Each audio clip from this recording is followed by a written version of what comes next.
bem-vindo ao podcast do curso de Farmácia da PUC. Hoje vamos falar sobre agonistas de GLP-1. Meu nome é Carolina e estou aqui com os outros alunos também. Meu nome é Gabriela. Meu nome é Henrique. E hoje teremos como convidada para falar um pouquinho desse assunto que é tão polêmico, que é uma tendência, a doutora Fernanda. É um prazer estar aqui com vocês. Eu sou farmacêutica, foi minha primeira formação, sou biomédica e também nutricionista ortomolecular. Então, acho que é um assunto muito pertinente, né, que vocês vão debater hoje. A gente vai poder, então, trazer um pouquinho da minha opinião e da minha experiência em consultório como nutricionista e também como biomédica e farmacêutica sobre esse tema. Com certeza. Então, para começar esse bate-papo, que é para ser um bate-papo descontraído, para a gente tirar algumas dúvidas sobre os agonistas de GLP-1, o Henrique separou algumas perguntinhas. Então, Fernanda, vamos começar. O que são essas canetas? Nós ouvimos sobre o Ozempic, Mounjaro. O que são esses agonistas do GLP-1 e o que diferencia cada um desses fármacos? Bom, há anos eles vêm entrando no mercado com o único objetivo de inibir a fome, de promover mais saciedade. As canetas não são todas iguais, né? O Ozempic, por exemplo, ele é semaglutida, ele vai estimular o GLP-1, que é o hormônio semelhante ao glucagon. Então, já a tirzepatida, que é o Mounjaro, ele, além de estimular o GLP-1, ele também estimula o GIP, tá? Que é o hormônio inibitório gástrico. Então, são duas incretinas, são hormônios produzidos a nível intestinal. Então, a tirzepatida, né, que é a Mounjaro, ela entrou no mercado promovendo menos efeitos colaterais, né, ou seja, menos náuseas, desconforto gástrico do que o Ozempic. E também, por ela atuar em GIP, ela promove uma redução de gordura intramuscular, diferente do que o Ozempic. Então, elas são um pouquinho diferentes em relação ao mecanismo de ação, né? A última agora que entrou no mercado, que a tirzepatida, ela vai atuar sobre 2 hormônios, enquanto que o Ozempic atua sobre um hormônio só. Então, para começar, a gente sabe que elas são bem recentes, elas são bem novas e a gente não tem muito tempo de uso. Com os dados que a gente já tem hoje, tem algum risco do uso continuado desse tipo de incretinas ou incretinomiméticos por muito tempo, por tempo prolongado? Ou isso ainda está se avaliando, a gente ainda está conhecendo os efeitos a longo prazo? A gente sabe que tanto o GIP quanto o GLP-1, essas duas incretinas, elas não atuam somente a nível intestinal, elas atuam sobre pâncreas, sobre os ossos e sobre o cérebro. Então, elas atuam sobre outros órgãos do sistema, do corpo humano. Então, o que se fala muito é sobre a hiperplasia pancreática, porque como ela acaba hiperestimulando a produção de insulina, poderia, então, principalmente nas células beta-pancreáticas, ter um maior aumento do pâncreas e problemas nesse sentido. Então, esse efeito colateral tem que ser avaliado e cuidado nos pacientes que fazem uso desses dois medicamentos. Exato, a gente participou, né, da palestra do Dr. Diogo Toledo, que ele é coordenador do curso do Albert Einstein de Nutrologia, e ele trouxe muita comparação, né, dessas estratégias, então o Ozempic, do Mounjaro e da própria bariátrica em relação à perda de peso, em relação à perda, né, principalmente de massa muscular, que hoje em dia eles têm, né, um considerável resultado na perda de peso, mas um considerável também percentual dessa perda de peso de massa muscular. Os estudos, na verdade, que a gente tem com relação a esses dois medicamentos, eles são feitos com pessoas obesas, não com sobrepeso. Então, são pessoas que têm obesidade do tipo 1, tipo 2, tipo 3, com índice acima de 35. E o que, infelizmente, a gente vê é que o uso não é pelos obesos, é pelas mulheres, especialmente as mulheres, com sobrepeso, querem perder ali 3 quilos, 5 quilos, ali, até 10 quilos. E então é isso que a gente avalia. E todos os estudos que a gente tem com relação a o que se fala, inclusive, que é o Ozempic vai perder massa magra, aliás, qualquer estratégia dietética de restrição calórica vai ter perda de massa magra. Então, tu tem que ter muita estratégia para minimizar este efeito colateral, que é intrínseco de qualquer dieta com restrição calórica. Então, vai ter perda de massa magra com o uso das canetas. O Ozempic perde muito mais do que a tirzepatida. A tirzepatida, os estudos relatam que tem uma menor perda de massa magra, mas perde igual. Por isso que tem que ter estratégia. O que eu digo quando eu falo com relação à estratégia? que o que a gente vê hoje não é se eu, por exemplo, não sou contra o uso das canetas, tá? Acho que bom que surge no mercado medicamentos que ligam o apetite e possam ajudar as pessoas. O problema é o mau uso das canetas e o não acompanhamento desses pacientes de maneira adequada. Então a gente vê, mas agora as canetas só podem ser prescritas por médicos, e daí? Elas antes, tu tinha um amigo médico, conseguia-se médicos que prescrevessem e fornecessem esse medicamento, e elas usavam por conta. Né? Então, o que a gente vê são essas pessoas que não são obesas, elas acabam usando e não se alimentam. Então, aí tu tem mais perda de massa magra ainda. Isso não é reeducação alimentar. No momento que ela retirar a caneta, ela vai ter reganho de peso. E é exatamente o que se observa nos estudos e nos artigos com os obesos, que perdem peso e quando param de usar a caneta, reganham todo o peso de novo. Então, isso porque a obesidade, ela é multifatorial. A obesidade, ela tem a ver com endócrino, ela tem a ver com hormonal, psiquiátrico, é um conjunto de coisas. Então, se o obeso não for acompanhado por um nutricionista, por um médico, por um psiquiatra, ele não vai segurar, né? Nem a bariátrica vai dar certo com ele. Né? Não é uma bala de prata. Não é. Então, o problema do uso das canetas, ela tem que ter um acompanhamento, eu já digo nutricional, porque no início se usa uma dose maior, no caso da tirzepatida, né, uma dose maior de tirzepatida, por exemplo, do Monjaro, a pessoa não consegue se alimentar. Então, o que você vai dar para essa pessoa? Dizer não comer? Não, ela tem que se alimentar, tem que suplementar. E quando você vai reduzindo a dose da caneta, ele vai ter mais fome. E você, então, aí tem que ter uma estratégia, um plano alimentar adequado para introduzindo comidas adequadas. E esse paciente, ele tem que estar fazendo atividade física também, para evitar, para minimizar a perda de massa magra e já para mudar o estilo de vida dele. Então, ele vai mudando a alimentação, ele vai fazendo atividade. Isso seria o mundo ideal do uso da caneta. Seria a pessoa associar uma atividade física, uma boa alimentação e o uso da caneta. E o uso de desmame da caneta, ela vai ter uma alimentação adequada. Sabe o que a gente vê hoje? Quem é que procura o uso da caneta? São mulheres em climatério, que estão nos 45 mais, 50 mais, que estão com aqueles 5 quilos, 10 quilos a mais, e que são, na maioria das vezes, a bioimpedância delas é péssima, ou seja, a composição corporal é péssima, então elas já têm perda de massa magra, muitas já estão em sarcopenia e com aumento de massa gorda. Só que elas nem poderiam estar usando a caneta. Se elas têm perda de massa magra, falta de massa magra e sarcopenia, elas não poderiam estar usando a caneta. Então, infelizmente, e sedentárias. Então, é esse o grupo de mulheres, que é uma mulher que já tem perda de massa magra associada à idade, uma mulher que não faz atividade física e quer usar a caneta. Então, e que não está associada a um plano de alimentação adequado. Infelizmente, é esse o quadro que a gente vê aqui. Né? Então, é o reganho, né, da caneta, do peso e perda de massa magra. Então, tem como minimizar a perda da massa magra, mas para isso o paciente tem que pegar junto com o médico, ali, com o acompanhamento. E, Fernanda, aproveitando que a gente está falando sobre a questão das canetas servirem principalmente para a obesidade, tem algum nível de obesidade em que é recomendado o uso dessas canetas? Ou a partir do momento que o médico ele vê que o paciente está com obesidade, ele já pode usar? Porque o melhor, se dizendo assim, é fazer uma dieta, exercício físico e colocar a caneta como uma opção mais pra frente, assim. E quando que as canetas elas são vistas como a solução assim, de imediato, que não precisa? É mais ou menos a mesma indicação da bariátrica.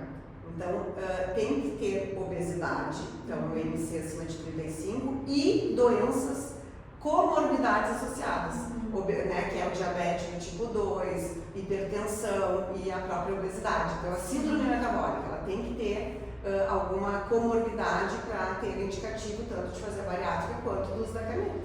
Né? Então, essa seria a indicação. Porque muitas vezes você pega uma pessoa obesa, né, mas que está com o IMC acima, mas ela não tem ainda comorbidade. Né? Então, aí... O ideal seria exercício físico, dieta... Na verdade, mesmo com o uso da caneta, né, mesmo o bariátrico, eu já digo, ele tem que vir acompanhado com um plano alimentar adequado e com atividade física. Sim, mas aí no caso presas que não têm a síndrome metabólica, ela não está presente. No caso, o ideal seria principalmente começar com exercício físico e educação alimentar. E medicação também, né? medicação. Não digo as canetas, mas, por exemplo, se a gente está falando da obesidade, a gente sabe que ela é multifatorial. Então, pode ter alguma... A gente sabe que os hormônios da saciedade são alterados geneticamente em pessoas com obesidade. Então, os níveis de grelina e leptina são alterados. Sim. Mas no sistema nervoso central também. Então, essa pessoa, muitas vezes, é uma pessoa que tem mais ansiedade, ela vai ter compulsão. E aí, muitas vezes, isso é contornado com medicação. E aí, o médico, né, que vai ter que, não seriam as canetas, vai estar tratando um outro tipo de comorbidade associada à obesidade, tá? E uma coisa também que, comentando muito com uma psicóloga que é especializada em obesidade e falando da obesidade em si, que é multifatorial, quando você tira o gatilho dessa pessoa é comer. Tá? Ela tem o problema é com a comida. Quando você inibe isso, ela não sente mais fome, ela vai passar para outro vício. Então, o que está se vendo muito com os bariátricos, que se tem mais estudo, né, muito mais tempo, alcoolismo e vício por jogos. Eles vão trocar um vício pelo outro. E é muito sério isso mesmo do alcoolismo. E, então, tu tem que tratar a cabeça do obeso. Não adianta. E a caneta é a mesma coisa. Essa pessoa. E outra coisa, obesidade é uma doença. Então, ela vai ter que usar a medicação ou ter o acompanhamento a vida inteira. Então, a caneta não é para ser usada por um curto período de tempo. É para usar a vida toda.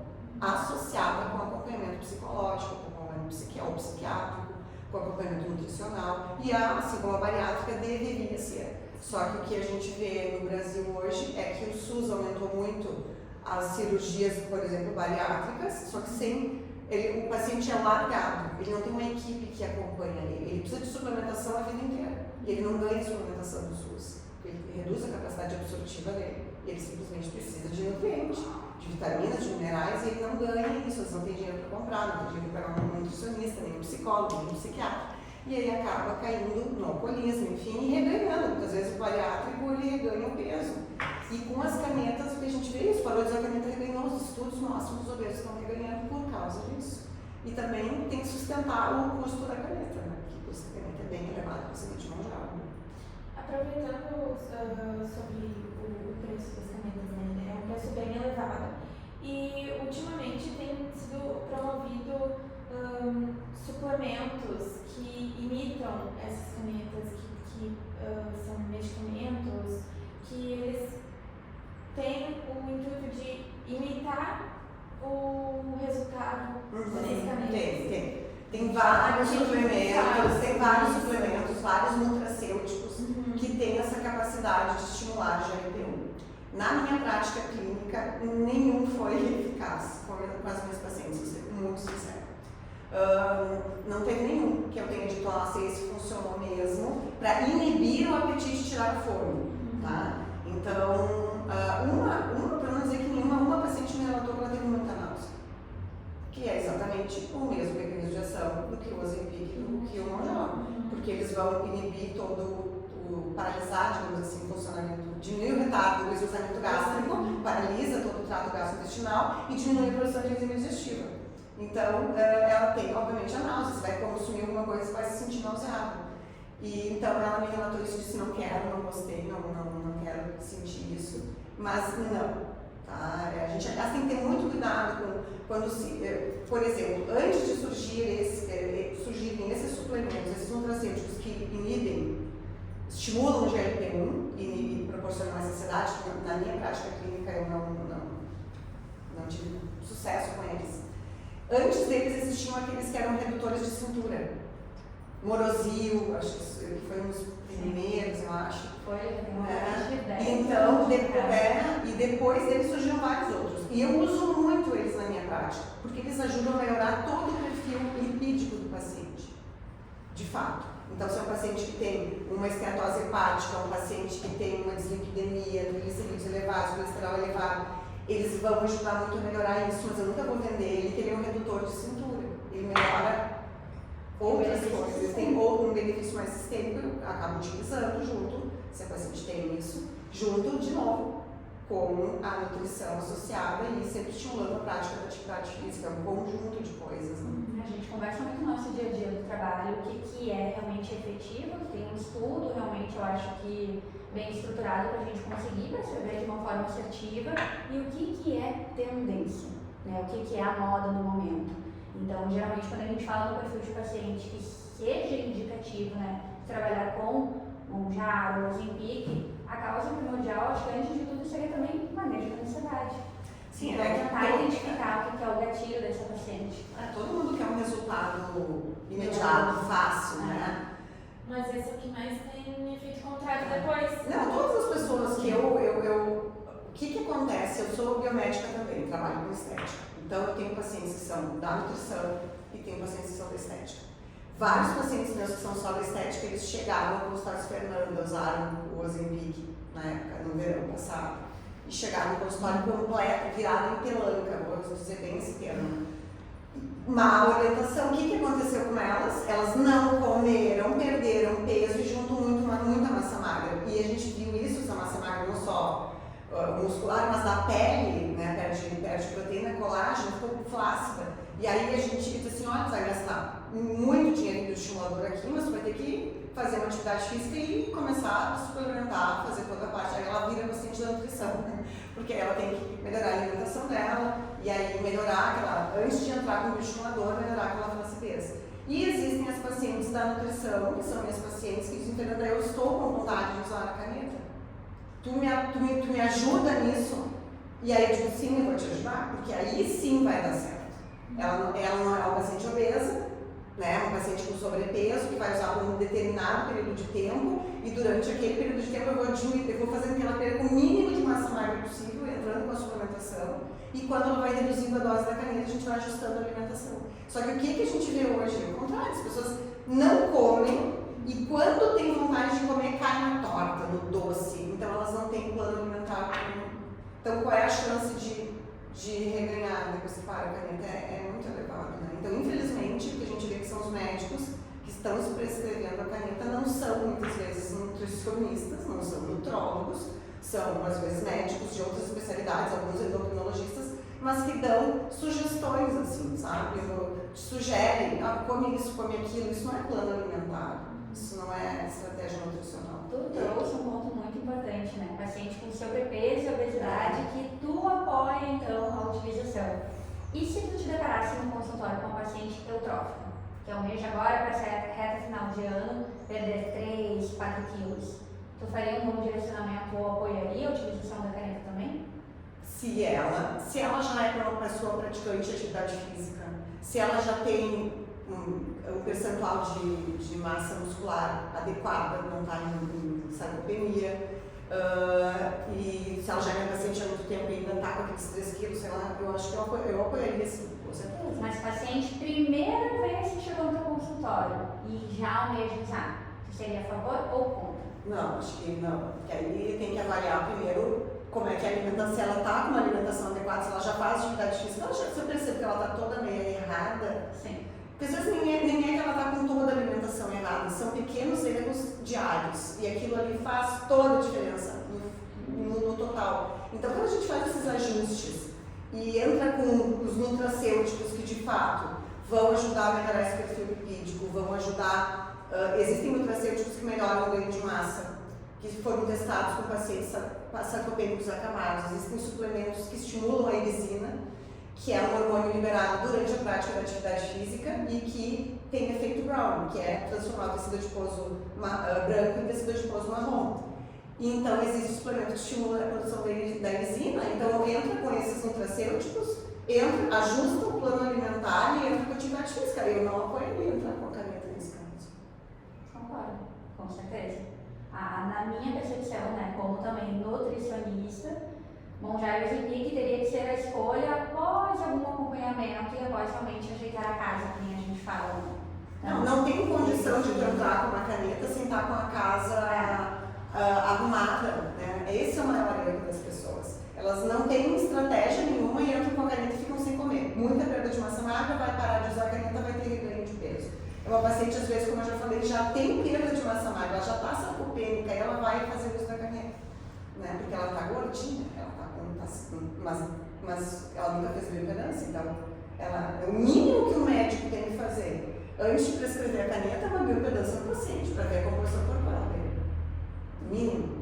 Até para fazer o acompanhamento mês a mês, semana a semana, né? Se ele vai estar tendo uma perda de gordura e mantendo a massa magra. E é muito possível fazer isso. É muito possível. Tem resultados de pacientes que a gente conseguiu. Ela mantém a massa magra durante o uso da caneta e perde gordura. Mas isso tem que ter uma estratégia associada. E além do que eu já vou comentar aqui, do erro do paciente, o paciente que, no caso, que não é obeso e não tem diabetes tipo 2 e ele está usando caneta, o principal erro, principalmente, é a falta de alimentação, enfim. Esse é o principal erro, mas tem algum outro erro, algum risco que esse paciente pode estar tendo, além da perda de massa magra, ou enfim. Os efeitos colaterais, que é quando tu fica estimulando a insulina, o insulinotrópico, tu pode se tornar resistente à insulina no futuro, né? Assim como o pâncreas pode aumentar, como a gente comentou no início, né? Porque ele estimula a hiperproliferação das células beta-pancreáticas, então tem risco associado, né, com o uso contínuo, o uso crônico da medicação. Mas isso tem que ter, é um risco-benefício, no caso do obeso, né? Tu tá melhorando as comorbidades dele, ele tá perdendo peso, você tá tendo acompanhamento, né? Eu acho que isso aí é fundamental. Mas o outro grande erro que a gente faz é o seguinte: o paciente não come. Aí ele vai perder as duas coisas, a massa magra e ele vai perder a massa gorda. E além de, por ele não comer, ele tem falta de energia, que é o principal problema de quem está usando a caneta. Ele não consegue trabalhar, então imagina. Os nutrientes da alimentação não está sendo reposto. Aí eles fazem uso de outra medicação, por exemplo, uma anfetamina, que é o Venvanse. Então ele passa, eu digo, eles parecem o Elvis Presley no final da vida. Se vocês viram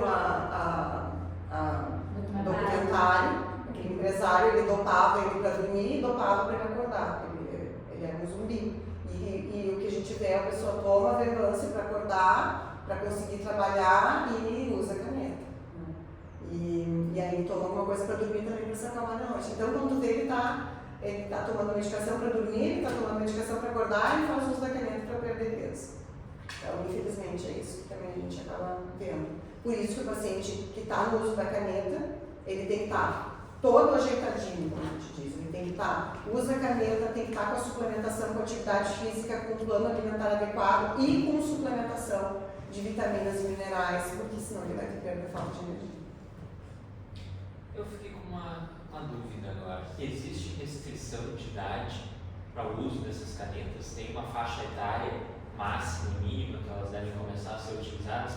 Porque tu pontuou bastante essa questão da sarcopenia. Sim. E aí o perfil do usuário no Brasil, pelo que tu comentou, é de mulheres 45 mais, que estão entrando no climatério e que tendem a já ter uma perda de massa óssea, perda de massa muscular. Ele tem um limite de idade ou se tiver tudo, uma reeducação alimentar, tudo ok, pode seguir se utilizando dele? Tu tem que avaliar o paciente, né? Todos os exames laboratoriais para poder ver se ele pode fazer o uso da caneta. No caso, não pode ser menor de idade, né? A gente não vê isso, né? A faixa etária que a gente vê de procuras, existem jovens, sim, com 20, com 30 anos, mas a grande maioria é essa faixa etária das mulheres 45 mais, eu já digo, nessa faixa etária. Mas, infelizmente, existem aquelas pessoas que conseguem a receita, como tu diz, entende? Então, o médico ele passa a receita, ele não vai acompanhar, porque o paciente nem sabe que comorbidade, se é que aquele paciente tem alguma comorbidade, se ele pode estar usando a medicação ou não. Até então a gente encarava um cenário onde não demandava a receita. Então ainda o uso era mais indiscriminado, as pessoas acho que não tinham tanta consciência, eu acho, do prejuízo que era essa estratégia medicamentosa. Então hoje em dia a gente debate muito sobre isso, vê muito isso nos consultórios de médico, de nutri biomédica, nas farmácias, em congressos, falando realmente, né, de toda essa união de profissionais para realmente ter um emagrecimento saudável e, obviamente, um resultado consistente. Eu participei de um talk no início do ano e eu achei o título perfeito, que era O Corpo que Podemos Ser. E quem é que estava nesse talk? Era um endocrinologista, uma endócrina, tinha uma psicóloga especialista em obesidade, eu como nutricionista, um cirurgião bariátrico e tinha um cirurgião plástico. Então é multifatorial, né? Então a gente tem que avaliar o obeso. Agora, o sobrepeso, né? Aí é sempre querer atalhar pelo caminho mais fácil. E não é fácil, eu sei porque eu sou nutricionista, assim, a gente direciona o paciente, dá o caminho, mas a gente não está do lado dele toda hora. Então é muito complicado, assim, ele vai querer beber, ele vai querer comer sobremesa, ele vai. E quando de vez em quando não é o problema é quando ele, né, é muito complicado, porque as pessoas, a alimentação, a comida, ela está muito ligada ao emocional. Então, às vezes, tem que trabalhar o emocional, né? A emoção, a ansiedade, começa. Então, o paciente chega para mim, ele pode dizer que ele não é ansioso, mas eu percebo nele a ansiedade. Às vezes, aí eu prescrevo sem ele nem saber. O nutracêutico vai ajudar a ele a ficar menos ansioso e isso vai refletir na redução da compulsão pela comida.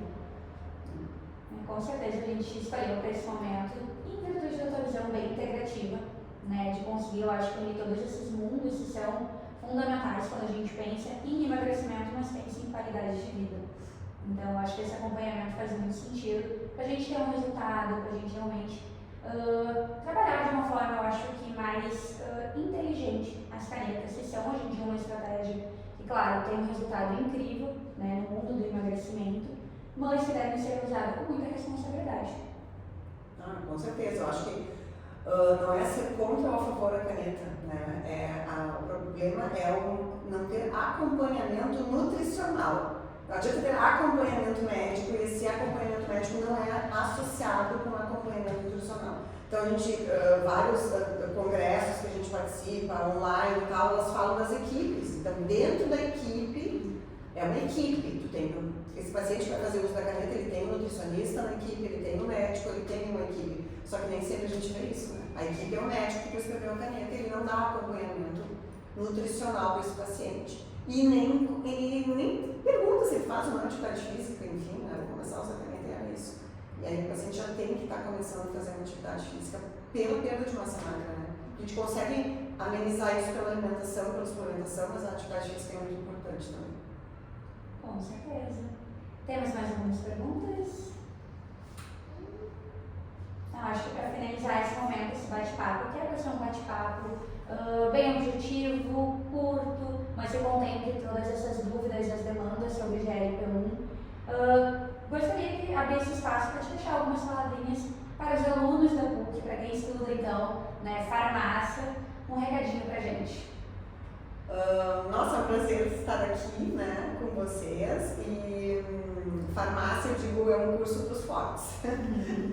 É um curso para os fortes, é querer muito, porque é um dos cursos mais difíceis que eu conheço, né? Com certeza. E espero que possam usufruir do conhecimento todo, né, no futuro, ajudar mais pessoas, né?